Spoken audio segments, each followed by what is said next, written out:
Dans un village appelé Edédé, il y avait tant de femmes magnifiques.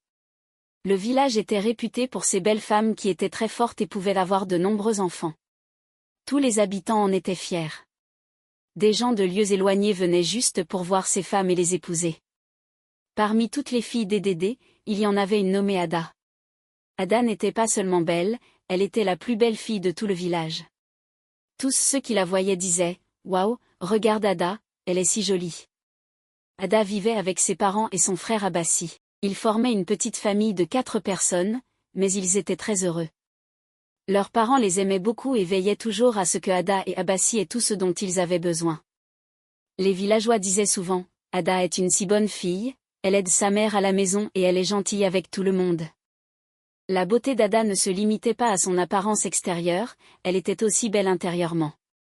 Tout le monde à Edédé aimait Ada et sa famille, ils étaient connus pour leur gentillesse et leur générosité.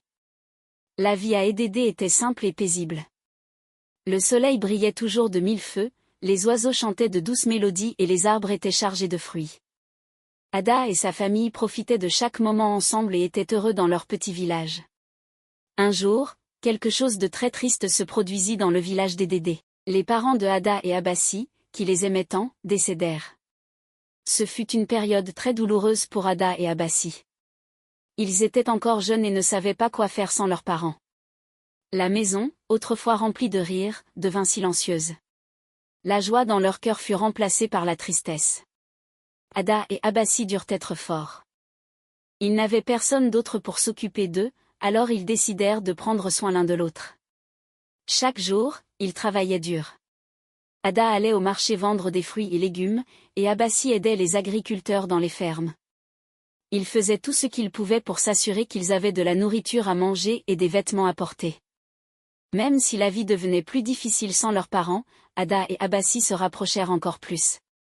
Ils partageaient tout, de la nourriture à leurs soucis. Ils s'asseyaient sous le grand arbre à la fin de la journée pour parler de leurs rêves et de la façon dont ils rendraient leurs parents fiers.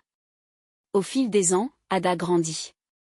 Elle n'était plus la petite fille qui jouait dans les champs avec Abassi, mais une jeune femme. Dans le village d'Edédé, les jeunes femmes étaient censées se marier.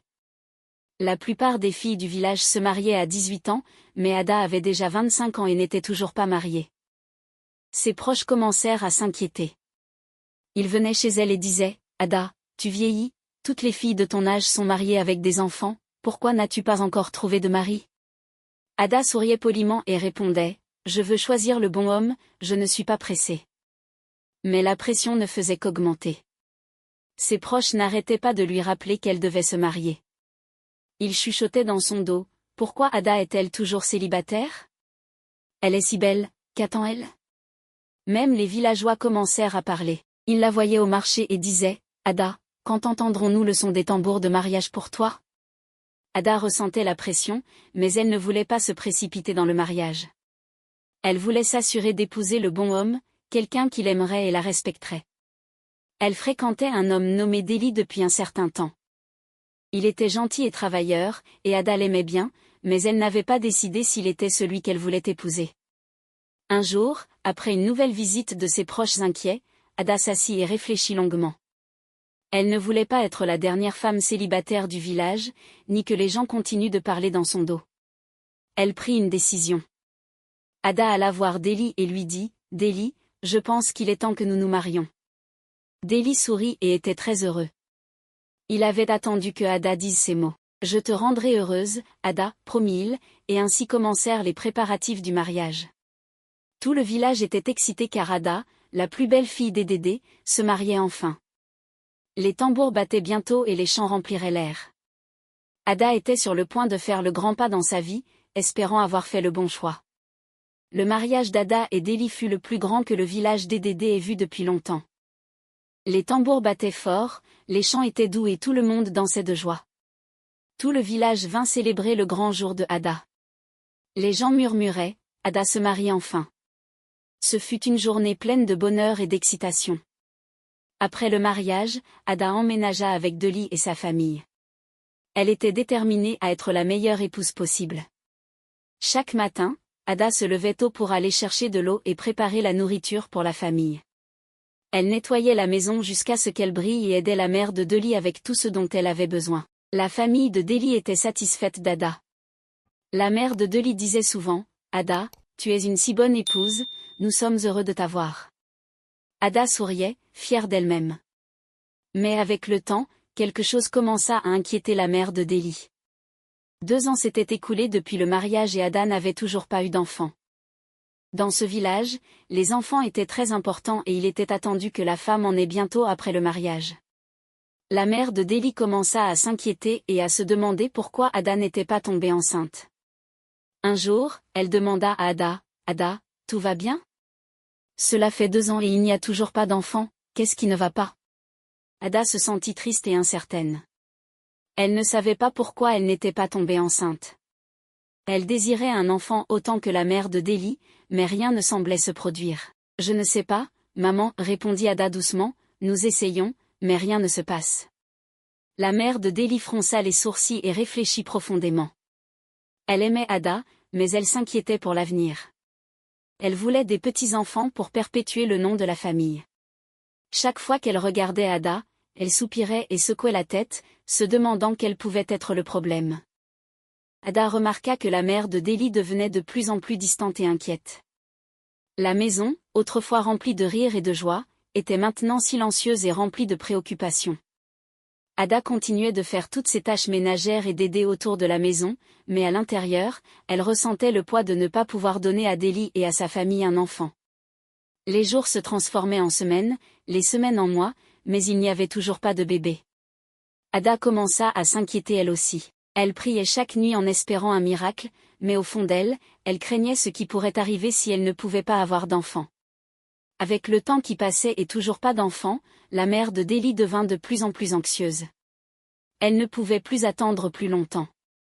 Elle devait savoir si le problème venait d'Ada ou de Deli. Elle élabora un plan secret. Un jour, quand Ada était absente, la mère de Deli fit entrer une autre femme dans leur maison. Cette femme était jeune et belle, et la mère de Deli l'avait choisie parce qu'elle était sûre qu'elle pourrait avoir un enfant. Elle parla à Deli en privé et dit, « Mon fils, je veux que tu sois avec cette femme juste pour un petit moment. Nous devons savoir si tu peux être père. » Deli fut surpris et ne savait pas quoi dire, mais il faisait confiance à sa mère et accepta à contreséur son plan. Quelques semaines plus tard, la femme revint avec des nouvelles, elle était enceinte. Deli était choquée et sa mère était ravie. Il était maintenant clair que Deli n'était pas le problème. Lorsqu'Ada rentra chez elle, elle sentit que quelque chose avait changé. L'air était lourd de tension. La mère de Deli l'appela à part et lui dit, « Ada, il est temps que tu partes. Tu ne peux pas avoir d'enfant et cela signifie que tu ne peux pas rester ici en tant qu'épouse de mon fils. Il n'y a pas de place dans cette maison pour une femme qui ne peut pas nous donner d'enfant. » Le cœur d'Ada se brisa en 1000 morceaux. Elle se sentit honteuse et impuissante. Elle avait fait de son mieux, mais ce n'était pas suffisant. Les larmes aux yeux, Ada fit ses valises et quitta la maison qui avait été son foyer pendant les 2 dernières années. Elle marcha lentement jusqu'à la maison de son frère Abassi, ressentant le poids de la honte sur ses épaules. Les villageois la regardaient passer en murmurant entre eux, « Pauvre Ada, elle n'a pas pu donner un enfant à Deli. » Lorsqu'elle arriva chez Abassi, il ouvrit la porte et vit sa sœur debout, l'air perdu et brisé. Sans dire un mot, Abassi serra Ada dans ses bras. Il n'avait pas besoin de demander ce qui s'était passé, il pouvait voir la douleur dans ses yeux. Ada resta avec son frère, mais elle se sentait comme une ombre de ce qu'elle était autrefois. Les rires qui remplissaient autrefois sa vie avaient disparu. Elle essayait d'être forte, mais la honte d'avoir été envoyée parce qu'elle n'avait pas pu avoir d'enfant était trop lourde à porter. Tout ce à quoi elle pouvait penser, c'était comment elle avait échoué en tant qu'épouse et elle se demandait si elle trouverait un jour le bonheur. Ada passa de nombreux mois chez son frère Abassi, se sentant triste et seule. Elle pensait qu'elle ne se marierait jamais à nouveau, mais ses proches n'abandonnaient pas. Ils croyaient que ce n'était pas Ada le problème et qu'elle pouvait encore avoir un enfant. Ils lui rendaient visite et lui disaient, « Ada, tu es encore jeune et belle, ne perds pas espoir. Tu devrais essayer de te remarier. » Au début, Ada ne voulait pas écouter. Elle avait trop peur d'être blessée à nouveau, mais ses proches continuaient de l'encourager en disant, « Peut-être que Deli n'était pas le bon pour toi, tu mérites une autre chance au bonheur. » Un jour, un homme d'un village lointain vint à Edédé. Il s'appelait Chika et était très beau. Il avait entendu parler de la beauté et de la gentillesse des femmes d'Édédé et avait décidé de venir trouver une épouse. Lorsqu'il vit Ada, il fut captivé par sa beauté et sa nature douce. Chika approcha Ada et lui demanda de l'épouser. Ada hésita au début, mais Chika était gentil et patient. Il promit de prendre soin d'elle et de la rendre heureuse. Après mûre réflexion et avec le soutien de ses proches, Ada accepta de se marier avec Chika. Ils eurent un mariage simple mais joyeux et Ada déménagea dans le village de Chika, espérant un nouveau départ. Dans le village de Chika, Ada fit de son mieux pour être une bonne épouse, comme elle l'avait fait auparavant. Elle aidait autour de la maison, cuisinait de délicieux repas et traitait les parents de Chika avec respect. Les parents de Chika étaient satisfaits d'elle et disaient souvent, « Ada, tu es une épouse merveilleuse, nous avons de la chance de t'avoir dans notre famille. » Mais avec le temps, la même inquiétude commença à s'installer dans leur maison. Une année passa et il n'y avait toujours pas d'enfant. Chika commença à devenir anxieux. Il était venu jusqu'à Édédé pour trouver une épouse qui pourrait lui donner des enfants, mais maintenant, il semblait que Ada ne le pouvait pas. Un soir, Chika s'assit avec Ada et lui dit, « Ada, cela fait 1 an et nous n'avons toujours pas d'enfants. Je suis très inquiet. J'ai besoin d'une famille et sans enfants, notre mariage me semble vide. » Le cœur d'Ada s'abattit. Elle avait craint ce moment et maintenant, il se produisait à nouveau. Elle ne savait pas quoi dire. Elle essaya de retenir ses larmes en répondant, « Chika, j'essaie de mon mieux, mais je ne sais pas pourquoi cela se passe. » Chika soupira profondément et dit, « Je suis désolée, Ada, mais je ne peux pas attendre plus longtemps. J'ai besoin d'avoir des enfants et si tu ne peux pas me les donner, je dois trouver quelqu'un qui le peut. » Ainsi, Chika prit la difficile décision de renvoyer Ada, le cœur lourd. Ada fit ses valises une fois de plus et quitta la maison qu'elle avait tant essayé de faire sien. Elle retourna chez son frère Abassi, se sentant encore plus brisée qu'avant. De retour à Édédé, Ada se sentait comme une échec. Elle avait été mariée 2 fois et les 2 fois, elle avait été renvoyée parce qu'elle ne pouvait pas avoir d'enfant. Les villageois murmuraient dans son dos, « Pauvre Ada, elle a encore été malchanceuse. » Ada ne savait pas quoi faire. Elle se sentait perdue et se demandait si elle trouverait un jour le bonheur ou si elle était destinée à être seule pour toujours. Ada était maintenant de retour chez son frère Abassi, le cœur lourd de chagrin. Elle ne comprenait pas pourquoi elle ne pouvait pas avoir d'enfant. Le désespoir emplissait ses jours et ses nuits. Elle voulait trouver une solution, alors elle commença à visiter des guérisseurs de différents villages. Chaque guérisseur qu'elle rencontrait lui promettait qu'elle aurait un enfant, mais peu importait ce qu'il faisait, rien ne changeait. Ada se sentait de plus en plus perdue chaque jour qui passait. Elle priait, espérait, mais au fond d'elle, elle craignait que rien ne fonctionne. Puis un jour, quelqu'un lui parla d'une vieille femme sage qui vivait dans une petite hutte au fond de la forêt. Les gens disaient que cette femme avait des connaissances spéciales et pouvait voir des choses que d'autres ne pouvaient pas. Ada décida de la visiter, espérant que cette femme sage pourrait avoir les réponses qu'elle cherchait. Lorsqu'elle arriva au cœur de la forêt, elle fut accueillie par une petite vieille femme aux yeux bienveillants. La femme invita Ada à entrer et écouta calmement pendant que Ada lui racontait tout. Elle parla de ses 2 mariages ratés, de son profond désir d'avoir un enfant et de sa peur grandissante de ne jamais devenir mère. La vieille femme hocha lentement la tête et, après un long silence, elle parla d'une voix douce, « Ada, ta lutte n'est pas due à quelque chose que tu as fait. Il y a longtemps, quand tu n'étais qu'une petite fille, tes parents ont fait quelque chose pour te protéger. » Ada regarda la vieille femme, confuse. « Que veux-tu dire ?» demanda-t-elle. La vieille femme continua, « Tes parents étaient très inquiets que, à cause de ta beauté, tu puisses te retrouver en difficulté et tomber enceinte avant d'être mariée. Alors, ils ont scellé ton utérus avec un puissant sort pour te garder en sécurité. Ils croyaient qu'ils protégeaient ton avenir. » Les yeux d'Ada s'agrandirent de choc. « Ils ont scellé mon utérus ? C'est pourquoi je ne peux pas avoir d'enfant ?» demanda-t-elle, la voix tremblante. La vieille femme hocha la tête. « Oui, Ada. Le sceau sur ton utérus est ce qui t'a empêché de tomber enceinte, mais il y a un moyen de le briser. » Ada se pencha en avant, désespérée d'entendre la solution. « Dis-moi, s'il te plaît, que dois-je faire ?» supplia-t-elle. La vieille femme hésita un moment avant de parler à nouveau.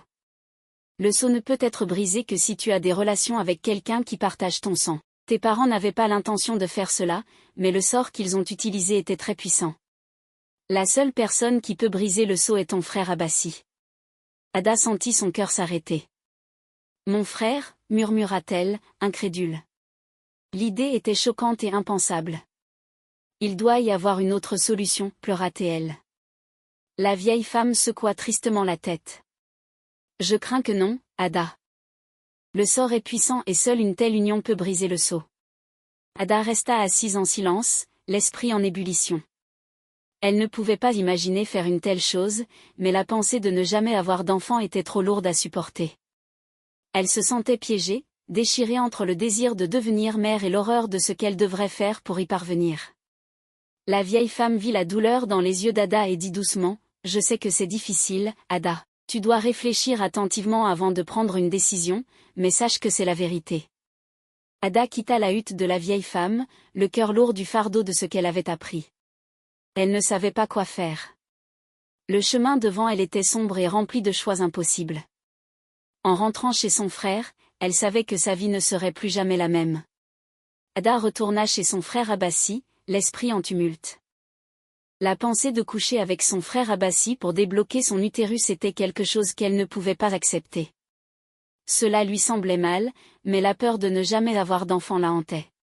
Elle chercha d'autres guérisseurs, espérant une solution différente, mais rien ne fonctionnait.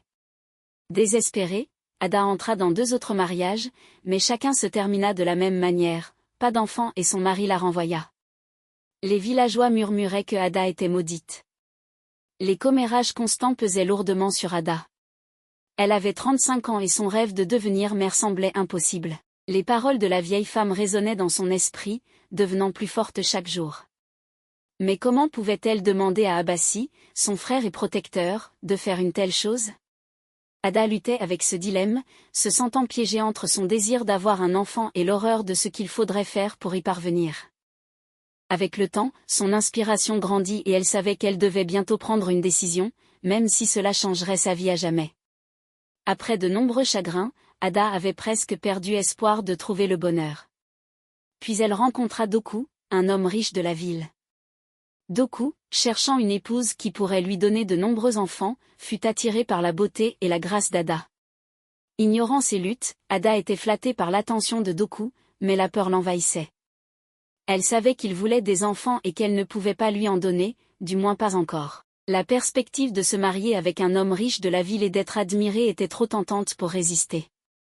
Lorsque Doku fit sa demande en mariage, Ada accepta, espérant que peut-être cette fois serait différente. Mais à mesure que le jour du mariage approchait, sa peur grandissait. À l'approche du jour du mariage, la peur d'Ada se transforma en panique. Elle savait qu'une fois mariée, il ne faudrait pas longtemps avant que Doku ne découvre la vérité. Elle ne pouvait pas supporter l'idée d'être renvoyée à nouveau ou d'être humiliée devant tout le village. Les paroles de la vieille femme la hantaient plus que jamais et elle commença à croire qu'il n'y avait qu'un seul moyen d'éviter le désastre. Ada prit une terrible décision. Elle décida que, la nuit de son mariage, avant de quitter le village avec Doku pour la ville, elle devrait coucher avec Abassi. C'était le seul moyen de briser le sceau sur son utérus, le seul moyen de s'assurer qu'elle pourrait donner à Doku les enfants qu'il désirait tant. La pensée de faire une telle chose remplit Ada de honte et de terreur, mais elle se sentait piégée. « Je ne veux pas faire ça, se murmura-t-elle sans cesse, mais je n'ai pas le choix. Je dois avoir un enfant ou je perdrai tout. » Le jour du mariage, le village d'Edédé était rempli de joie. C'était la plus grande célébration qu'ils aient vue depuis des années.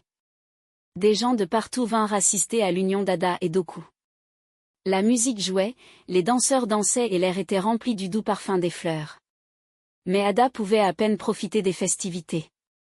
Son esprit était consumé par la peur et la culpabilité. Elle savait qu'une fois les célébrations terminées, elle devrait mettre son plan à exécution. Elle devrait trouver un moyen d'être seule avec Abassi pour le convaincre de faire l'impensable. Alors que le soleil commençait à se coucher et que le jour du mariage touchait à sa fin, Ada trouva une excuse pour quitter la célébration plus tôt. Elle dit à tout le monde qu'elle avait oublié quelque chose d'important chez Abassi et qu'elle devait y retourner rapidement. Personne ne suspecta rien et la laissa partir sans poser de questions. Le cœur d'Ada battait la chamade alors qu'elle se dirigeait vers la maison d'Abassi. Elle savait que ce qu'elle était sur le point de faire changerait tout, mais elle avait l'impression de n'avoir pas d'autre choix. Elle était prise entre sa peur de perdre Doku et l'horreur de ce qu'elle allait demander à son frère. La nuit était sombre lorsqu'Ada approcha de la maison d'Abassi, le cœur lourd de peur et de honte. Elle savait qu'elle n'avait pas d'autre choix, elle devait aller jusqu'au bout de son plan. Sa main tremblait alors qu'elle ouvrait la porte et entrait. Abassi fut surpris de la voir. « Que fais-tu ici, Ada » demanda-t-il en souriant. « Ne devrais-tu pas être avec Doku » Ada força un sourire et répondit « Je voulais juste dire au revoir avant de partir avec Doku. » Abassi, ignorant le tumulte intérieur d'Ada, hocha la tête et l'accueillit. Ils s'assirent ensemble et parlèrent des vieux jours, mais Ada pouvait à peine se concentrer. Son esprit était en ébullition et la culpabilité la rongeait. Elle savait qu'elle devait agir rapidement, mais chaque instant d'hésitation la rendait plus malade intérieurement. Finalement, Ada ne put plus se retenir. Elle se leva et s'approcha d'Abassi, ses mains tremblantes. « Abassi, murmura-t-elle, j'ai besoin de ton aide d'une manière que je ne peux pas expliquer. » Abassi la regarda, confus. « Que veux-tu dire, Ada ?» Avec des larmes aux yeux, Ada commença à lui parler des paroles de la vieille femme. Elle expliqua comment leurs parents avaient scellé son utérus pour la protéger et comment le seul moyen de briser le sort était d'être avec quelqu'un qui partageait son sang. « Abassi, supplia-t-elle, je sais que c'est mal, mais je suis désespérée. Si je ne fais pas cela, je n'aurai jamais d'enfant et je perdrai tout.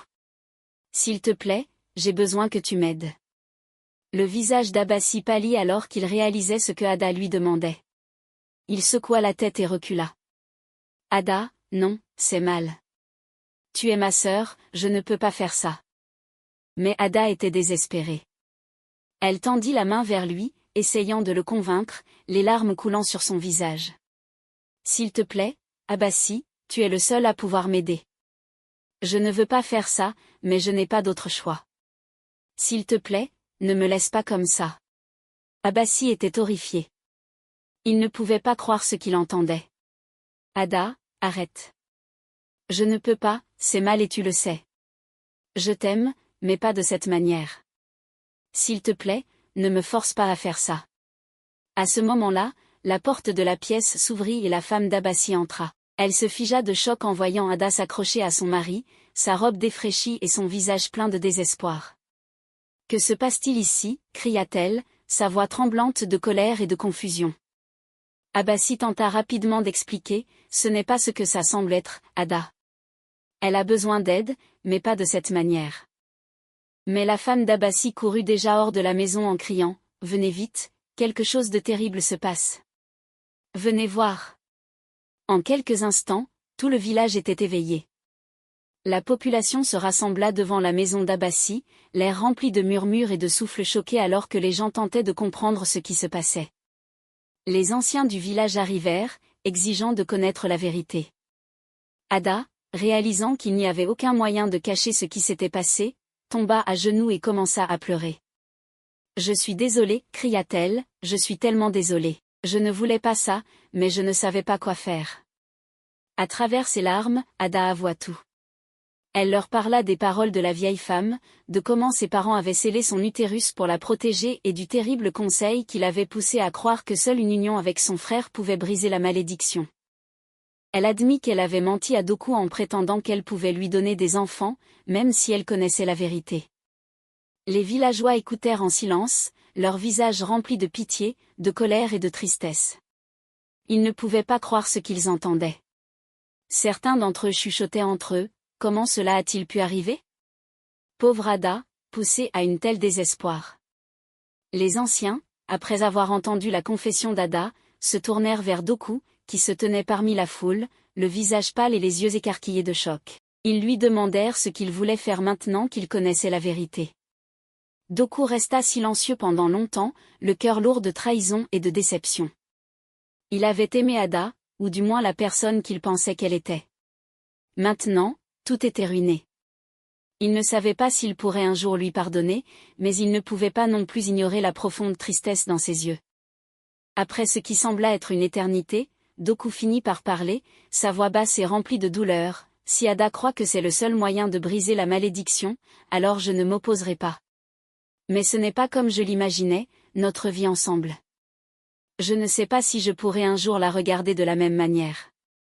Les anciens acquiescèrent, comprenant la difficulté de la situation. Ils décidèrent que si Abassi acceptait, la malédiction pourrait être brisée cette nuit-là. Mais ils savaient aussi que les actions d'Ada avaient déjà causé une profonde blessure dans le village, une blessure qui prendrait beaucoup de temps à guérir. Abassi, le cœur déchiré par ce qui s'était passé, regarda Ada avec des larmes dans les yeux. Il aimait sa sœur, mais il n'aurait jamais imaginé que leur lien serait mis à l'épreuve de manière aussi terrible. Après un long moment, il finit par accepter, bien que cela lui brisait le cœur de le faire. Cette nuit-là, avant que Ada ne parte pour la ville avec Doku, elle et Abassi firent ce qui était nécessaire pour briser la malédiction. Ce fut une nuit remplie de chagrin et de honte, bien que la malédiction ait été levée, le souvenir de cette nuit les entrait tous les deux pour toujours. Une fois que ce fut terminé, Abassi quitta la maison, incapable de supporter le poids de ce qui s'était passé. Le matin suivant, il fit ses valises, avec sa femme à ses côtés, quitta le village d'Edédé pour ne jamais y revenir. Ada aussi, désormais libérée de la malédiction, partie avec Doku pour la ville, mais elle portait en elle le souvenir de cette nuit et le lourd prix qu'elle avait payé pour réaliser son désir le plus profond. Peu de temps après, Ada et Doku déménagèrent en ville. Ada découvrit qu'elle était enceinte et la nouvelle apporta joie et soulagement. Elle donna naissance à une belle petite fille, Abik, en l'honneur de son frère Abassi. Bien qu'Abik fût l'enfant d'Abassi, Doku l'accepta comme le sien et leur famille s'agrandit avec la naissance de jumeaux, un garçon et une fille. Ada et Doku construisirent une vie heureuse, remplie d'amour et de rire. Ils furent connus pour leur gentillesse et leur maison était toujours accueillante. Les villageois d'Edédé étaient heureux d'apprendre que Ada avait enfin trouvé la paix. Abassi s'était maintenant installé dans un village lointain où personne ne connaissait leur histoire. Bien qu'il ne soit jamais revenu, Abassi trouva une certaine paix dans sa nouvelle vie, portant le souvenir de sa sœur près de son cœur. Ada, bien qu'elle manquait à son frère, comprit pourquoi il était parti. Elle s'assura que ses enfants connaissaient la profondeur de l'amour d'Abassi et le sacrifice qu'il avait fait. À la fin, Ada et Doku vécurent heureux entourés de leurs enfants, tandis qu'Abassi, loin, trouva du réconfort dans sa vie tranquille, sachant qu'il avait joué un rôle dans le bonheur d'Ada. J'espère que vous avez apprécié ce conte. Si c'est le cas, veuillez aimer la vidéo, la partager avec votre famille et vos amis, commentez et n'oubliez pas de vous abonner à la chaîne et d'activer la cloche de notification pour plus de contes enchanteurs comme celui-ci. Au revoir.